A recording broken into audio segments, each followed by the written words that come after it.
안녕하세요. 저는 30대 후반의 여자입니다. 옛말에 사람 사는 인생 물레바퀴 도는 것과 같다는 말 들어보셨나요? 책에서 우연히 본 말인데 마치 제 인생과도 같은 말이라 제 가슴에 깊이 남을 정도입니다. 이 세상 살면서 돈으로 겪을 수 있는 행복, 편안함과 고난, 무시, 배고픔 같은 양면성을 다 겪어봤다고 하면 어떤 생각이 드시나요? 저 여자가 투자하다 망했나 싶으시겠지만 제 인생은 7살 시절부터 롤러코스터라도 탄 듯 굴곡진 삶을 살았습니다.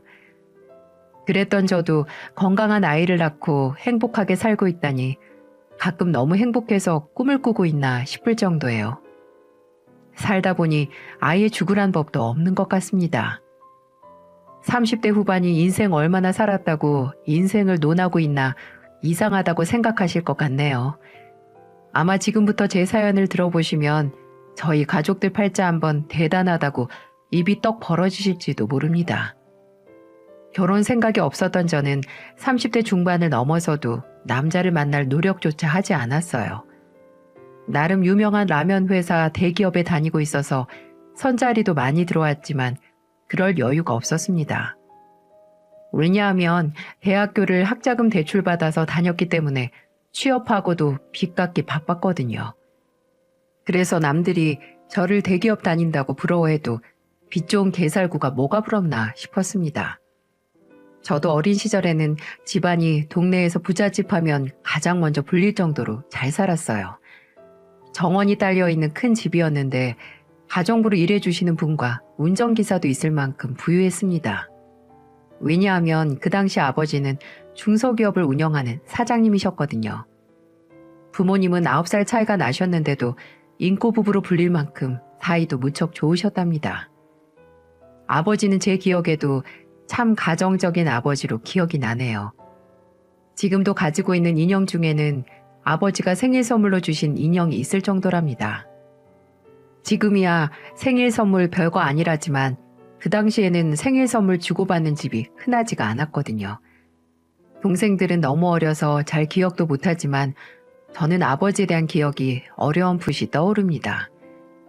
그날은 제 생일이었는데 어머니가 주방에서 제가 좋아하는 음식을 준비하고 계셨고 아버지는 퇴근하고 큰 상자를 들고 오셨어요. 퇴근하고 집에 오신 아버지가 반가워 달려갔는데 아버지가 선물이라며 큰 상자를 주셨고 열어보니까 안에는 큰 인형이 있었죠. 그러면서 아버지는 제게 다정한 목소리로 말씀하셨습니다. 우리 딸 생일 축하해. 아빠 딸로 태어나줘서 고마워.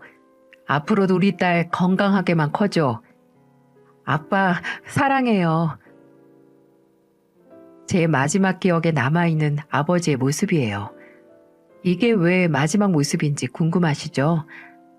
제가 7살 생일을 축하받았던 1990년도 초에 아버지의 회사가 부도가 난 겁니다. 그때는 집안이 망한다는 게 어떤 건지도 잘 몰랐죠. 행복했던 집안이 무너지기 시작한 건 그때부터였어요. 운전기사와 가정부로 일해주시던 아주머니가 사라지더니 집안 곳곳에 빨간 딱지가 가득했어요. 잠시 피해 있으라는 아버지의 말에 저와 동생들은 한밤중에 어머니 손을 잡고 도망치듯 살던 집을 나와야만 했습니다. 7살짜리 애가 뭘 알았겠어요.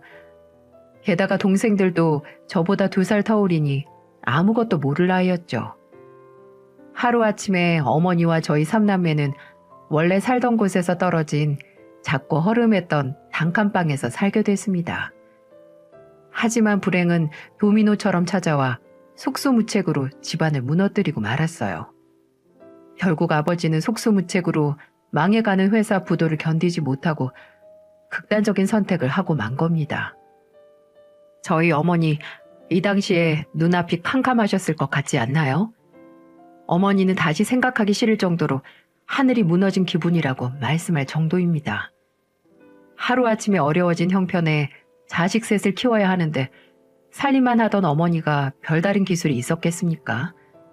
어머니는 무작정 식당으로 가서 설거지를 시작하셨다고 해요. 제대로 일해본 적 없던 어머니는 닥치는 대로 일을 하셨고 녹초가 돼서 집에 온 어머니를 보며 제 둘째 남동생은 울면서 말했습니다. 엄마, 나 배고파. 아빠는 왜 없어? 나 배고픈데 이 집 냄새나고 싫어. 미안해. 엄마가 미안해. 엄마가 금방 밥 줄게. 하지만 어머니가 하루 종일 버는 돈으로 삼남매 어머니까지 배부르게 먹긴 힘들기만 했어요. 그래도 단 한 번도 어머니는 저희 굶기지 않으실 정도로 악착같이 사셨습니다. 어머니는 지금도 말씀하세요. 배부르게 먹이지는 못했어도 굶기지는 말아야겠다는 생각으로 매일같이 일하셨다고 하셨습니다. 그렇게 어머니가 악착같이 버텨준 덕분에 저희 삼남매 살 수 있었어요. 하지만 예전만큼 풍족하지 않다 보니까 저희는 크면서도 여러 일이 많았죠. 둘째는 남동생이었지만 막내는 여동생이라 제 옷을 물려 입어야만 했습니다. 그런데 막내 여동생은 그게 싫었는지 옷장을 정리해주는 어머니에게 투정도 참 많이 부렸어요. 어머니 옆에 서서 팔을 붙들고는 찡찡거리는 목소리로 투정도 많이 부렸어요. 나도 옷 사줘. 왜 맨날 나만 언니 옷 입어? 언니 옷 더러워. 싫어. 이번만 언니 옷 잘 입으면 다음에 꼭 옷 사줄게. 겨울에는 엄마가 우리 막내딸 옷부터 살 테니까 이것부터 입어. 한참을 떼를 쓰며 울고 난리를 치던 여동생은 겨울에 사주겠다는 어머니의 말을 듣고는 멈추더군요. 하지만 여름옷도 제대로 못 사는데 겨울옷이라고 제대로 사줄 수 있었겠습니까? 그해 겨울 어머니의 약속은 지켜지지 않았고 여동생은 옷을 사달라며 조르지도 않았어요. 가난한 집 애들은 금방 철이 든다는 말이 있죠. 저희 삼남매는 그렇게 철이 들어가고 있었습니다. 그래도 한창 클 나이라 맛있는 음식은 정말 먹고 싶더라고요. 가장 배가 고팠던 순간을 고르라고 하면 운동회 하던 날을 고를 겁니다. 다른 친구들은 가족들이 돗자리에서 치킨도 먹고 떡볶이도 먹고 있었거든요. 그에 비해 어머니와 저희 삼남매가 둘러앉은 자리에는 김밥만 4줄 정도 있었으니 다른 친구들이 무척이나 부러워했습니다. 그 후에도 어머니는 식당에서 일하시면서 저희를 키워내셨어요. 어머니는 파스를 안 붙이는 날에도 온몸에서 파스 냄새가 진동할 정도로 온몸이 안 아픈 곳이 없으셨죠. 그런 어머니를 생각해서라도 저는 공부를 소홀히 할 수가 없었어요. 공부만이 살 길이라고 생각했던 저는 꼭 성공해서 우리 가족 행복하게 살겠다며 공부만 했었어요. 공부에만 몰두했던 저는 서울에 있는 4년제 대학을 졸업할 수 있었던 거예요. 대학교 때도 친구들은 미팅에 술 모임에 바빴지만 저는 오직 취업만 바라보며 살았습니다. 캠퍼스의 낭만을 즐기기에는 가족들을 저버릴 수가 없었거든요. 일단 일자리만 생기면 어머니께 생활비도 드리고 동생들 용돈도 챙겨주고 싶은 마음뿐이었죠. 그렇게 바라던 대기업에 합격했던 날 어머니를 얼싸안고 펑펑 울었어요. 개인적으로 취업을 하고 경제적 능력이 생기자 달라지게 된 게 어떤 건지 여러분은 짐작이 가시나요? 바로 맛집을 다니는 취미가 생긴 거였습니다. 어린 시절 맛있는 거 먹고 싶다는 생각이 강해서 그랬는지 저는 꼭 맛집만 찾아다녔어요. 친구들이 모두 결혼하고 나자 같이 맛집 다닐 친구가 사라졌고 저는 맛집 모임까지 가게 됐죠. 님도 보고 뽕도 딴다고 하죠. 바로 이 모임에서 지금의 제 남편을 만나게 된 거예요. 그때는 저와는 너무 다른 사람이라는 생각이 들 정도로 사람이 순수해 보이더라고요. 남편과 우연히 같은 테이블에서 밥을 먹게 됐는데 그 식당이 반찬을 셀프로 리필해 먹는 곳이었어요. 그런데 남편은 제가 많이 먹는 반찬을 계속해서 가져다 주는 겁니다. 처음에는 몰랐는데 이상하게 리필할 틈도 없이 채워지는 반찬을 보니 남편이 챙겨주고 있다는 걸 눈치채게 됐죠. 저는 그제서야 고맙다며 말을 걸었고 남편은 제게 살며시 웃으며 말하더군요. 저도 잘 먹는 반찬이라서요. 맛집 좋아하세요? 매번 모임마다 빠짐없이 나오는 것 같아서요. 네, 저는 맛있는 음식 먹는 거 좋아해요. 요즘 친구들이 다 시집가서 여기라도 나와야 먹으러 다니겠더라고요. 혼자 먹는 건 맛이 없잖아요. 저도 맛집 좋아해요. 가끔 퇴근하고 맛있는 음식 먹고 싶으면 저랑 같이 가실래요? 저도 마땅히 같이 다닐 사람이 없어서요. 정말요? 저야 친구 생기면 좋죠. 그렇게 저와 남편은 같은 취미를 공유하며 친구가 됐습니다. 그런데 남녀 사이에 친구는 없다고 하잖아요. 맛집 다니면서 밥정이 들었는지 남편과 저는 어느새 연인으로 발전해 있었죠. 남편은 저를 참 편안하게 해주는 사람이었어요. 저는 맛집에서 맛있는 음식을 먹고 나면 꼭 식구들 음식을 포장하는 게 일이었거든요. 그날도 어김없이 밥 잘 먹고 포장으로 하려는데 남편이 이미 포장을 했다는 거예요. 어리둥절해하는 저를 보면서 남편은 뿌듯한 얼굴로 말하더군요. 나도 오늘은 효자 좀 돼보려고 우리 집 거 포장하다가 같이 포장해달라고 했어. 아까 화장실 간다면서 오래 걸린다 싶더니 계산까지 하고 온 거였어? 잘 들고 가서 이 예비사위가 맛있게 드시라고 사준 거라고 장모님께 꼭 말씀드려. 저는 남편의 말에 웃음이 빵 터지고 말았습니다.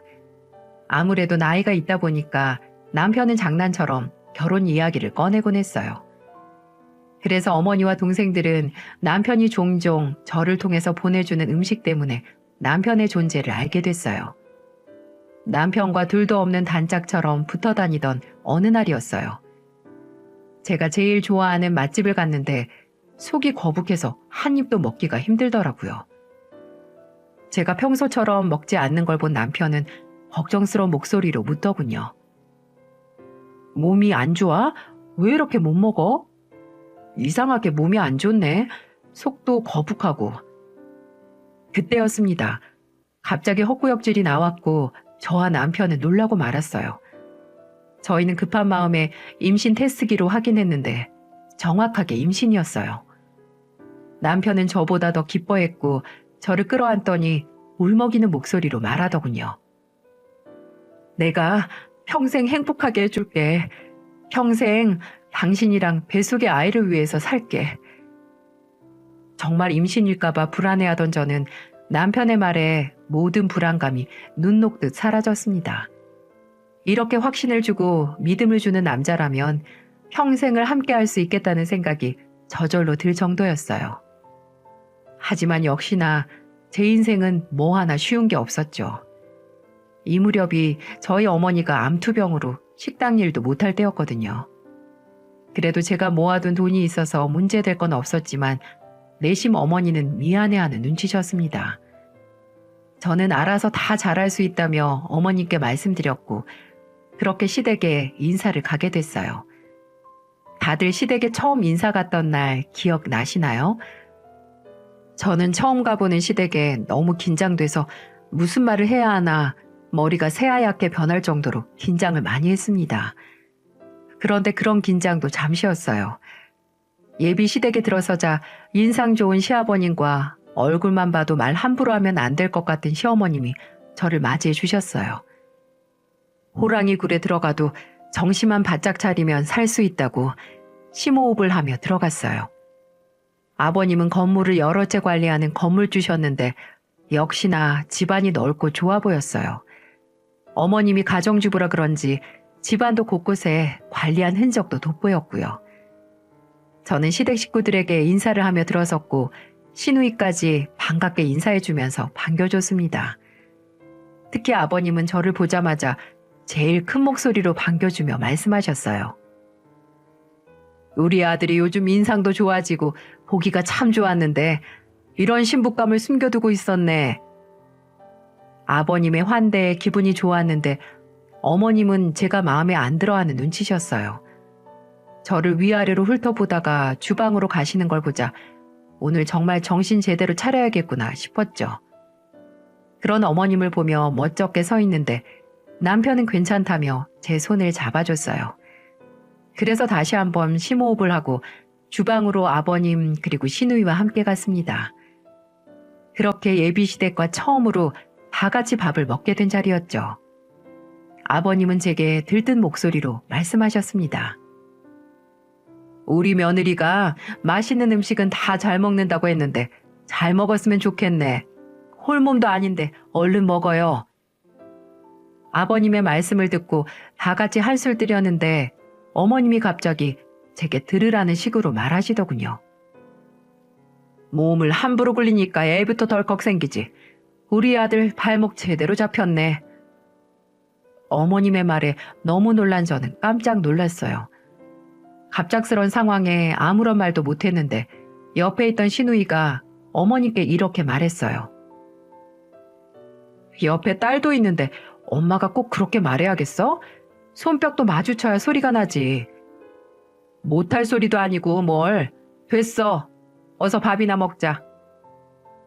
저는 너무 당황스러워서 식은땀이 줄줄 나는 것만 같았어요. 시누이는 제게 얼른 먹으라며 고기 반찬도 앞에 놔주면서 살갑게 대해주더군요. 그래도 이미 어머님이 내뱉은 말이 있는데 밥을 맛있게 먹을 수 있겠습니까? 밥이 코로 들어가는지 입으로 들어가는지도 모를 정도로 불편한 저녁을 먹게 됐습니다. 그렇게 정신없던 저녁을 먹었고 아버님과 남편은 뒷정리할 테니까 거실 가서 쉬라며 저를 떠미셨어요. 저는 결국 거실에 어머님과 둘이 불편하게 앉아있게 된 겁니다. 제 바로 앞에 마주 앉은 어머님은 저를 잡아먹을 듯 쳐다보시더니 앙칼진 목소리로 물으시더군요. 아버지는 뭐 하는 사람이야? 결혼도 전에 애부터 생긴 건 다 아시고? 갑작스러운 어머님의 질문에 당황했지만 침착하게 대답했죠. 제가 어릴 때 아버지가 돌아가셨어요. 그래서 어머니가 혼자서 저랑 동생들 다 키우셨어요. 대단한 집구석이네. 재산은 과부 혼자 대단하게 모았을 것 같지는 않고 그래도 자가 하나쯤은 있겠지? 아니요. 지금 반전세로 살고 있어요. 아유, 들을수록 기가 막히네. 어머니가 무슨 일을 하길래 그 나이에 아직도 반전세를 살고 있어. 번듯한 집도 절도 없이.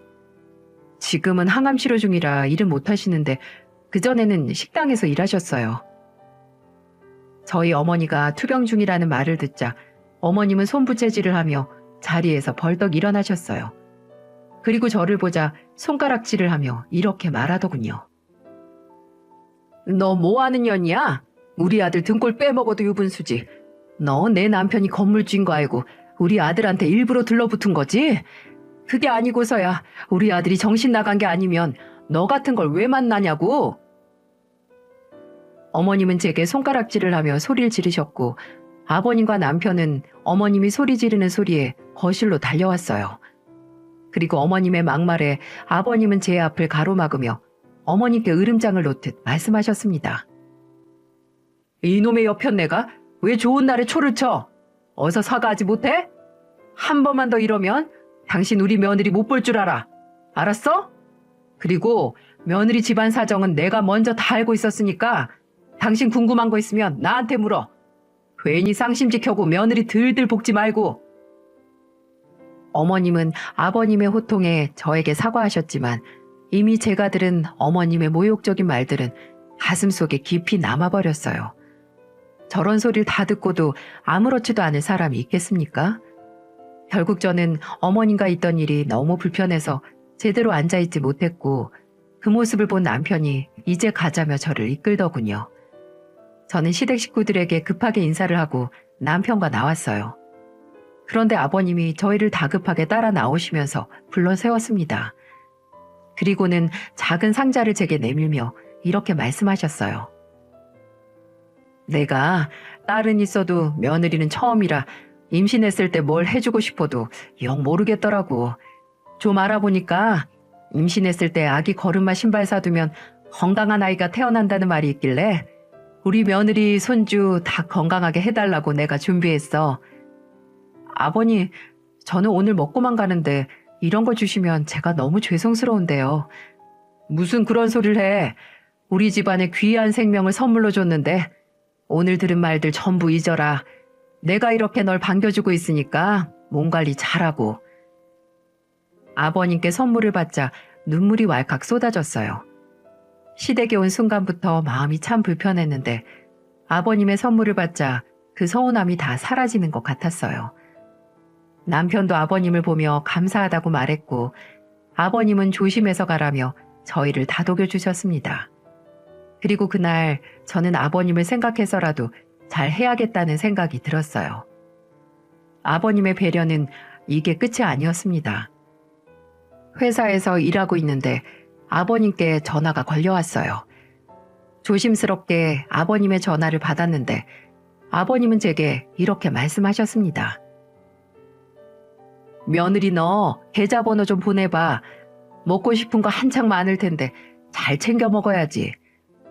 아버님, 안 그러셔도 괜찮아요. 저 충분히 잘 먹고 있어요. 아기 생각해서 받아.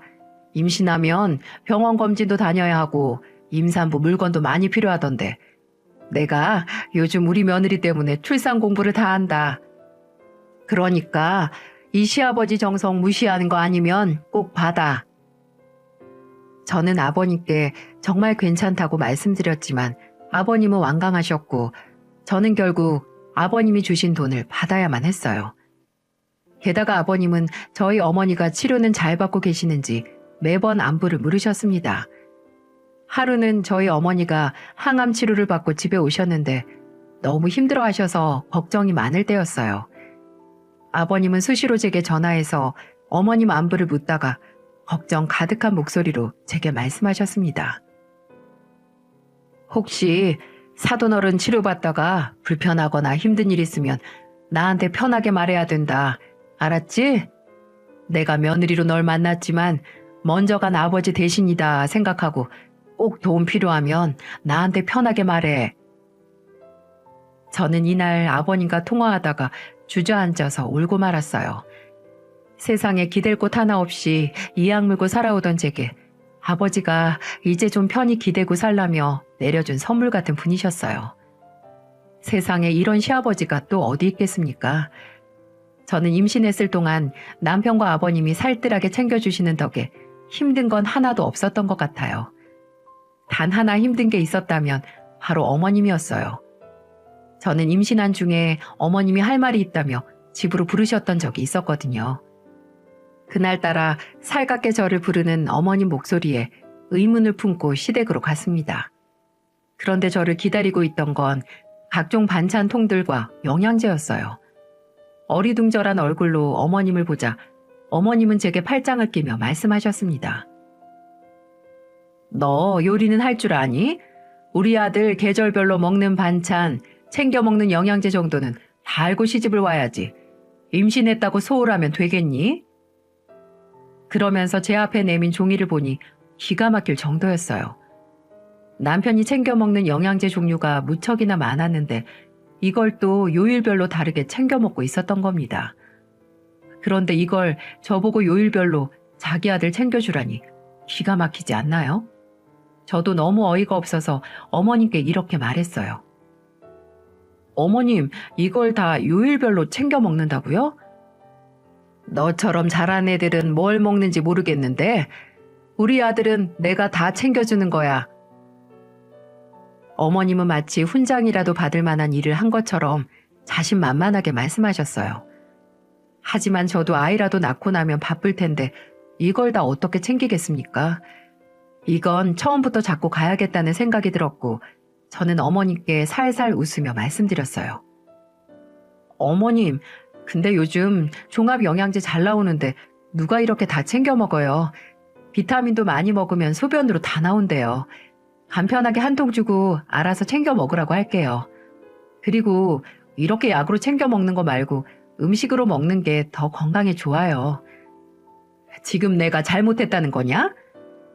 그런 게 아니라 원래 집에만 있다 보면 소식이 느리잖아요. 제가 알려드리는 거죠. 저는 어머님께 웃으며 말씀드렸습니다. 솔직히 자기 몸은 자기가 챙기는 거 아닌가요? 아예 처음부터 확실하게 말씀드리니까 속이 다 시원할 정도였어요. 그런데 어머님이 저를 부르실 때는 아예 작정을 하고 부르신 거였습니다. 왜냐하면 저를 아예 의자에 앉히시더니 앞에 있던 반찬통을 늘어놓으며 말씀하셨어요. 너는 뭘 먹고 자랐는지 몰라도 우리 아들은 이렇게 내가 손수 차린 거 먹으면서 살았다. 너 이런 건 할 줄 아니? 어머님은 제 앞에 반찬을 늘어놓으며 말씀하셨어요. 자식 생각하는 어머님의 정성은 알겠지만 저는 어머님의 말들이 황당하기만 하더라고요. 그래서 저도 모르게 어머님께 이런 말까지 했네요. 어머님, 근데 그동안 남편이랑 바깥 음식 잘만 먹고 다녔어요. 그리고 몰랐는데 남편이 어머님 닮아서 그런지 음식을 참 잘하더라고요. 연애할 때 종종 도시락 싸왔었는데 정말 맛있었거든요. 요리야 잘하는 사람이 만들면 되는 거죠. 그 도시락이 네 거라고? 내 원 기가 막혀서 아침에 운동하고 먹겠다고 싸가는 거라더니 그래서 지금 내 앞에서 유세 떠는 거냐? 아니요. 저는 어머님이랑 잘 지내고 싶은데 계속 이런 이야기만 하시면 제가 어머님과 이야기할 게 없잖아요. 저는 어떻게든 어머님과 분위기를 풀어보려고 이야기를 다른 주제로 돌리려고 했습니다. 그런데 어머님은 제게 대뜸 이런 소리를 하시는 거예요. 너 할 줄 아는 거 없으면 요리 학원이라도 다녀. 나는 내 아들 주방에서 지지고 볶는 거 못 본다. 근본도 없이 자랐으면 배울 생각이라도 해야지. 어머님의 본론은 딱 하나였어요. 결국 배워서라도 자기 아들 챙기라는 거였는데 제가 그럴 틈이 어디 있겠습니까?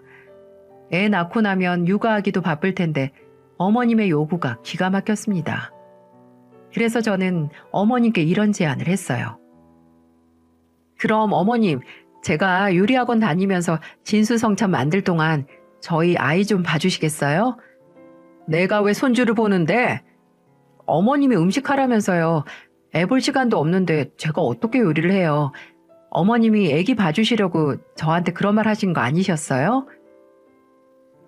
제가 어머님께 똑부러지게 말씀을 드리자 어머님은 화를 내셨어요. 그리고는 제게 화가 잔뜩 나서 흥분한 목소리로 이렇게 말씀하시는 겁니다. 네 엄마는 가만히 있다가 딸년 앞세워서 누워서 떡이나 먹고 굿이나 보겠다는 거네. 그리고 애도 못 볼 정도로 심각해지면 그 병수발은 누가 들 거야? 설마 우리 아들이 그거 다 독박 쓰게 하려는 속셈이면 꿈도 꾸지 마? 저는 어머님이 저희 어머니를 걱정해 주는 건 바라지도 않았어요. 하지만 한 번씩 이렇게 막말을 하실 때면 이런 분을 시어머니로 두고 살아도 되나 싶을 정도로 큰 스트레스를 받았죠. 그런데 제가 어머님을 만나러 시댁에 간 걸 알고 있던 남편이 때마침 들어오더라고요. 신우이도 남편과 같이 들어왔는지 옆에 심각한 표정으로 서 있더군요. 너무 놀라서 두 사람을 보고 있는데 신우이가 어머니께 이렇게 말했습니다. 엄마는 내가 시집가서 이런 대우 받았으면 좋겠어? 대체 왜 이렇게 까칠해? 네가 얘랑 같아? 넌 부잣집 딸인데 남자 집안에서 너 업주고 엎드려서 널 모시고 살아야지. 엄마 이러는 거 알면 개념 없는 집안이라고 소박 맞는 게 요즘 세상이야. 제발 새언니한테 말도 안 되는 소리 좀 하지 마. 내가 진짜 엄마 같은 시어머니 만날까 봐 무서워. 신우이는 어머님께 화를 냈고 어머님의 팔을 잡고 방으로 가자며 끌어당겼어요. 그리고 어머님과 방으로 들어가면서 미안하다며 저에게 대신 사과를 하더군요. 사실 시어머니만 생각하면 결혼이 고민되긴 했어요. 그런데 늘 저를 먼저 생각해주며 배려해주는 시누이와 아버님을 생각하면 제가 복받은 사람이라는 생각이 절로 들었습니다. 그래도 제가 제일 걱정했던 이유는 상견례 때문이었어요. 이렇게 말하면 엄마를 창피하기라도 했나 싶으시죠? 그런 게 아니라 어머님의 태도만 보면 저희 어머니에게도 저한테 하듯이 막 대할 것만 같았거든요. 사실 그동안 어머님의 행동을 봐온 게 있는데 걱정이 될 만도 하지 않겠습니까? 상견례 날짜가 다가올수록 걱정이 이만저만 아니었는데 남편이 괜찮을 거라며 절 다독여 주더라고요. 그리고 드디어 상견례 날짜가 다가왔습니다. 저희 어머니는 독한 치료를 받아오셨기 때문에 머리가 다 빠진 상태였어요. 그래서 예의가 아닌 줄 알면서도 어머니는 모자를 써야만 했습니다. 저는 미리 시댁에 말을 하고 양해를 구했어요. 아버님은 괜찮다고 너무 무리하지 말고 편하게 모시고 오라며 말씀해 주셨죠. 저는 아버님의 배려에 어머니를 모시고 한결 편한 마음으로 상견례 자리로 나갔습니다. 미리 시댁 식구들이 전부 와 있던 자리에 저와 어머니, 동생들까지 조심스럽게 인사를 하고 들어갔죠. 그런데 안에서 새는 바가지는 밖에서도 샌다고 하죠. 제가 예상했던 대로 어머님은 막말을 준비라도 한 사람처럼 저희 어머니를 향해서 독한 말을 하고야 말았어요. 사돈, 요즘 암 걸린 사람들 이런 자리에 예의 차린다고 가발 쓴다고 하던데 모자가 뭡니까? 너무 예의 없는 거 아니세요? 우리 집안 무시하는 거예요?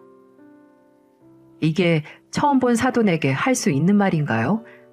저는 동생들도 있는데 저희 어머니를 무시하듯 말하는 시어머님의 행동에 화가 났습니다.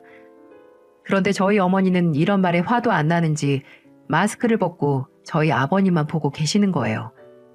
그동안 저희 어머니를 챙겨주던 아버님께 감사 인사라도 하려나 하고 의아했는데 갑자기 아버님께 어머니는 이렇게 말씀하시더군요. 혹시 김정길 기사님 아니세요? 저는 그 순간 어머니가 아버님 이름을 어떻게 알지 어리둥절했어요. 그런데 더 놀라운 건 어머니가 이렇게 말하자 자리에서 벌떡 일어나며 놀란 아버님의 모습이었습니다. 그리고 아버님은 저희 어머니를 보며 눈물을 글썽거리며 떨리는 손으로 이렇게 말씀하셨어요. 사모님 아니세요? 두 사람은 상견례 자리인 것도 잊은 사람들처럼 손을 마주잡고 눈물을 흘렸습니다. 알고 보니 두 분의 인연은 생각보다 깊었어요. 30년 전 저희 아버님은 돌아가신 아버지의 운전기사였다고 했습니다. 저희 시아버님은 고아였는데 저희 아버지가 친동생처럼 아껴주며 챙겨주셨던 거예요. 그뿐만이 아니었습니다. 아버님이 눈물을 흘리며 목이 메이는 소리로 어머니께 이렇게 말하더군요. 제가 그때 우리 아들 피덩이 안고 갈 곳도 없어서 길바닥에서 잘 뻔했는데 그때 집에 지하방도 내주고 월세도 안 받으셨어요. 어찌나 고맙던지. 우리 아들 그 덕분에 이렇게 잘 컸어요. 저희 가족 생명의 은인이세요. 아버님의 말에 저희 어머니는 남편을 한번 보셨고 남편은 얼른 저희 어머니 앞으로 달려갔습니다. 그러자 어머니는 남편의 얼굴을 쓰다듬으며 이렇게 말씀하셨어요. 그때 그 어린애가 이렇게 컸어. 훌륭한 아버지 밑에서 기특하게 잘 컸네. 저와 동생들은 어려서 기억에도 없던 시절 이야기를 아버님은 울면서 털어놓으셨습니다. 그날 아버님의 이야기는 이랬어요. 그 당시 저희 아버지가 할아버지 회사를 처음 물려받았을 때라 일로 스트레스를 많이 받고 있을 때라고 했습니다. 그래서 아버님은 저희 아버지와 같이 소주도 마시면서 인생 이야기를 나눴다고 했어요. 소주를 나눠 마시던 아버지는 이런 말을 하셨다고 합니다. 내가 꼭 회사 자리 잡으면 우리 동생도 회사에서 일할 자리 만들어줄 거야. 그리고 우리 조카, 하나뿐인 조카도 지아빵 말고 좋은 집에서 키우는 거 내 두 눈으로 볼 때까지 우리 같이 열심히 일해야 된다. 알겠지? 그럼요, 형님. 제가 형님 회사에서 당당하게 사장님이 되는 날까지 열심히 안전운전 할게요. 제가 지금 이렇게 사는 것도 다 형님 덕분이에요. 두 분은 가장으로서 힘든 일도 서로 털어놓을 정도로 가까운 사이였고 일적으로도 서로 의지하는 사이였던 겁니다. 어머니는 그 당시 아버지가 저희 아버님을 살뜰히 챙겨서 똑똑히 기억할 수 있던 거고요. 그리고 아버님도 항상 저희 가족을 궁금해 하셨다고 했습니다. 많이 야윈 저희 어머님의 얼굴을 보더니 아버님은 다시 한번 울먹이는 소리로 말씀하셨어요. 제가 그때 그렇게 형님 돌아가시고 장례식까지 치렀는데 도무지 사모님 보기가 어려웠어요. 왜 그렇게 사라지신 거예요? 제가 은혜 갚을 기회도 안 주시고요. 그때는 빚쟁이 피해서 도망갈 수밖에 없었어. 장례를 김정기 기사님이 다 해주셨다니 나 정말 몰랐어. 남편이 그렇게 떠나고 마지막도 제대로 못 챙긴 게 한스러웠는데 고마워 정말. 당연히 제가 해야 될 일이라고 생각했어요. 그래도 이렇게 살아계시니까 제가 더 감사드려요. 내가 마지막에 인사라도 하고 올 걸 속으로 후회 많이 했는데 이렇게 다시 보게 되니까 참 좋네.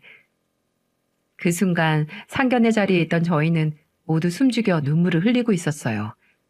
사실 크면서 아버지 원망도 많이 했습니다. 왜 우리만 두고 가서 어머니 혼자 고생하게 만드는지 속으로 많이도 미운 소리를 했어요. 그런데 제 이런 생각과 달리 아버지는 더 큰 사람이셨습니다.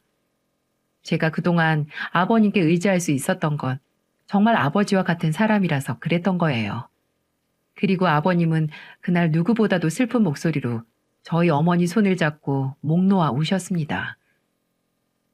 아이고 형님, 우리 형님 보고 싶네. 이런 경사스러운 날에 사모님 혼자 오게 만들고 어디 계세요 형님?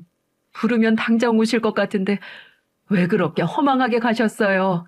나는 왜 빚만 지게 만들어요? 저는 아버님의 울음소리에 같이 울 수밖에 없었죠. 아버지의 마지막을 알아주는 사람을 만나니까 아버지가 상견례 자리에 와줬구나 이런 생각이 들 정도였습니다. 그렇게 한참을 두 분이 과거 해포를 풀다 겨우 울음을 멈추고 자리에 앉을 수 있었어요. 아버님은 목을 가다듬고 저희 어머니께 이렇게 말했죠. 사모님, 우선 지금 사는 집 말고 아파트로 이사부터 해드릴게요.